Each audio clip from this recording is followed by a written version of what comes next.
Le texte que vous m'avez demandé d'étudier aujourd'hui est un sonnet extrait du premier livre des Amours de Ronsard, publié en 1552. Il s'agit du sonnet numéro 12, nommé par son premier hémistiche « J'espère et crains ». Le premier livre des Amours est un recueil de sonnets amoureux dédié à Cassandre Salviati, une femme qu'il a rencontrée à la cour et de laquelle Pierre de Ronsard est tombé amoureux. Ici, il s'agit d'un texte assez rare dans le recueil, dans lequel il n'est fait mention à aucun moment de la femme aimée, mais un texte qui est centré véritablement sur le tourment amoureux que connaît le poète et sa vision très personnelle de l'amour.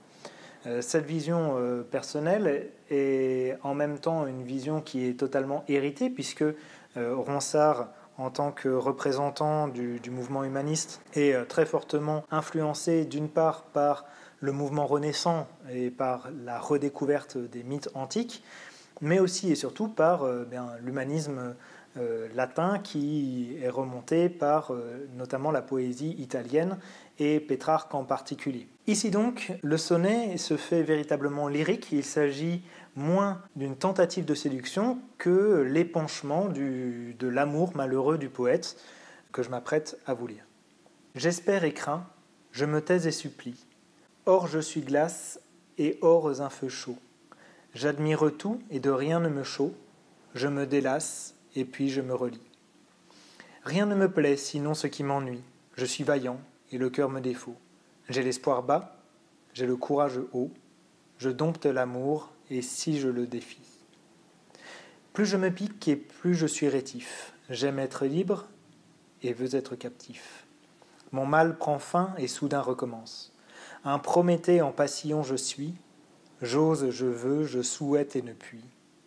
Ainsi la part qu'a filé ma naissance. La problématique qui mènera notre commentaire linéaire sera la suivante. Comment Ronsard met-il en scène le sentiment amoureux ? Afin de répondre à cette question, je suivrai les mouvements naturels du texte en étudiant chaque strophe l'une après l'autre. Je commence ainsi mon commentaire.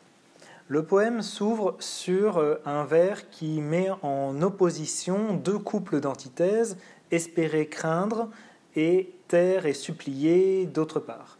Ces deux couples d'antithèses sont reliés chacun par la conjonction adjonctive, la conjonction de coordination adjonctive, et qui va leur donner une valeur de paradoxe, puisqu'en effet, dans le texte, espérer et craindre sont simultanés, taire et supplier sont simultanés.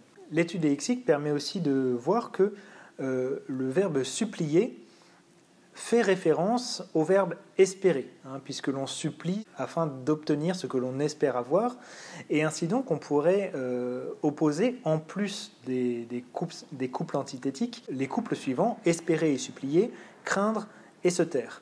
Ainsi donc, en plus d'un paradoxe, on peut observer une structure en chiasme, et ce double mouvement de paradoxe et de chiasme est le mouvement qui va structurer l'intégralité de ce texte. Dès l'origine, le poète se pose comme exprimant ce qu'il ressent avec la présence de la première personne à l'initiale, et première personne qui va être présente, omniprésente dans l'intégralité du poème à suivre. Les couples d'antithèses se poursuivent, glace, feu chaud, j'admire tout, rien ne me chaud. Ici, là encore, on peut à la fois opposer dans un paradoxe chacun des vers indépendamment, le paradoxe étant redoublé au vers 2 par le mot or, qui signifie maintenant, donc qui insiste sur la simultanéité. Mais là encore, on retrouve la structure en chiasme, puisque le fait d'admirer et le fait d'être animé de passion, de posséder ce feu chaud du deuxième vers, et le fait d'être de glace, et justement le fait d'être apathique dans le rien ne me chaud du vers 3. On retrouve donc cette double progression de paradoxe et de chiasme simultané. À cela peut s'ajouter, là encore, un problème sur l'antithèse au vers 2, puisque l'antithèse du feu n'est techniquement pas la glace, mais l'eau. C'est pour ça qu'on aboutit à ce feu chaud qui est quasiment pléonasmique, mais du coup va s'ajouter une troisième dynamique qui est justement cette importance du lexique qui va montrer finalement cette indécision, cette imprécision, cette confusion qui va gagner progressivement simplement le choix du lexique. Dans le même ordre d'idée, on peut faire référence à la rime chaud, chaud, qui ici fonctionne sur une homonymie. C'est l'adjectif au verbe 2 et le verbe chaloir conjugué à la troisième personne du singulier du présent pour le verbe 3. Cette homonymie va renforcer cet effet de confusion présent dans le lexique. Le dernier vers de cette strophe, là encore, va renforcer ce travail sur le lexique, puisqu'il va jouer sur une sylepse dans l'antithèse. Je me délasse puis me relie. Ici, le sens étymologique nous montre que c'est l'idée du lien qu'il faut convoquer. Je me délasse, c'est-à-dire je me délie, je délasse, j'enlève le nœud, puis je me relie. Lorsque j'avais enlevé le lien, lorsque j'avais dénoué le nœud, je le refais. Donc cette idée du lien étymologique va jouer en sylepse, puisque délasse va aussi avoir le sens de délasser, le sens de plaisir. J'ai du plaisir qui va être convoqué ici simultanément. Ici donc on a trois structures qui vont permettre une dynamique dans la mise en scène de ce sentiment amoureux. C'est premièrement le ressenti paradoxal qui va convoquer tous les sens, mais aussi quelque chose qui montre la confusion avec tout ce travail sur le lexique, ces sylepses, ces homonymies, et aussi quelque chose avec la structure du chiasme qui va symboliser progressivement un enfermement.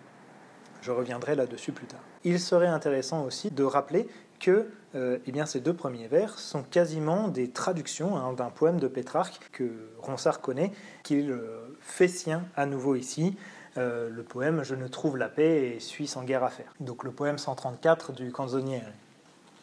Je passe ainsi à la deuxième partie, où va se réaffirmer cette triple dynamique déjà étudiée dans le premier quatrain. On retrouve le paradoxe « rien ne me plaît, sinon ce qui m'ennuie ». On ne trouve de plaisir qu'à ce qui n'en cause pas. Et à cette dynamique de paradoxe va s'ajouter sur la suite tout le lexique très topique, très commun du combat, la vaillance, le courage. Le poète ici va se placer comme un combattant de l'amour, ce qui est tout à fait topique à l'époque. C'est une métaphore classique que la métaphore du combat amoureux. Mais ici, elle va être réingérée, réintégrée dans la dynamique de tous ces paradoxes. Paradoxe et chiasme toujours, puisque à la vaillance du vers 6 va correspondre le courage haut du vers 7, à l'espoir bas du vers 7, correspond le cœur qui défaut, vers 6. Là encore, on retrouve toujours ce jeu sur les antithèses, avec les adjectifs bas et haut, qui sont des antithèses parfaites, et le paradoxe avec cette simultanéité présente dans la conjonction de coordination, puis dans la suppression de cette conjonction, réduite à une simple virgule au vers 7, pour montrer véritablement la simultanéité totale de tous ces sentiments antithétiques qui définissent justement ce sentiment amoureux.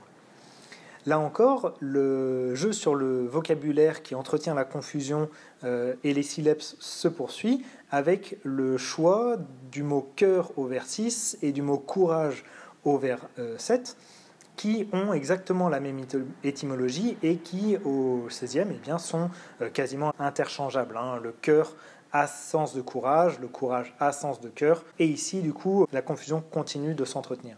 Le quatrain se clôt à nouveau sur une référence directe à un sonnet de Pétrarque, avec cette idée de dompter l'amour. Dans l'image du dompteur va pouvoir se dessiner un sentiment de dangerosité qui est lié à ce sentiment, et le sentiment de la dominance. C'est une bête dangereuse qu'il va s'agir de dompter, même si je le défie, donc même s'il risque finalement d'échouer. La structure en chiasme qui est présente au vers 6 et 7 va ici se redoubler de manière plus intéressante, puisque vont se confirmer le jeu des rimes. Dans le jeu des rimes, qui sont des rimes embrassées, les masculines étant embrassées par les féminines, comme finalement une sorte d'enfermement dans cet amour qui est véritablement subi par le poète. La troisième strophe, qui est le premier tercet, continue toujours sur cette même structure et va ajouter la structure du parallélisme. Plus je me pique, plus je suis rétif, avec la structure plus je qui se répète, mettant toujours en lien pour créer le paradoxe des termes antithétiques, libre, captif, vers 10, prendre fin, recommencer, vers 11, mise en relation de simultanéité par la conjonction de coordination et. Ces termes antithétiques sont particulièrement intéressants dans le vers 9, puisque ici, ils vont reprendre toujours ce problème de lexique et ce problème de syllabes, puisque la locution « je me pique » ici fait référence à du vocabulaire de cavalerie, piquer sa monture pour pouvoir avancer. Ce terme de cavalerie qui va faire référence aussi, qui va rappeler la métaphore du domptage, du dressage du vers précédent. Mais là encore, je suis rétif va être en lien antithétique avec piquer, mais parsileps fait retentir aussi le bruit de retenir qui appellera à la rime captif au vers suivant. Donc on est toujours dans une espèce de confusion entre sens premier, sens second, sens figuré, sens propre, sens étymologique. La définition du sentiment, ici, va s'accentuer par un mot. C'est un mot qui définit ce sentiment, et ce mot, c'est « mal », qui apparaît au vers 11, qui est le possessif. Mon sentiment amoureux, mon sentiment, c'est un mal. Et c'est un mal cyclique, qui prend fin et soudain recommence. L'élucidation de cette cyclicité du mal va se faire au début du dernier tercet, et donc de la dernière partie, par une figure mythologique.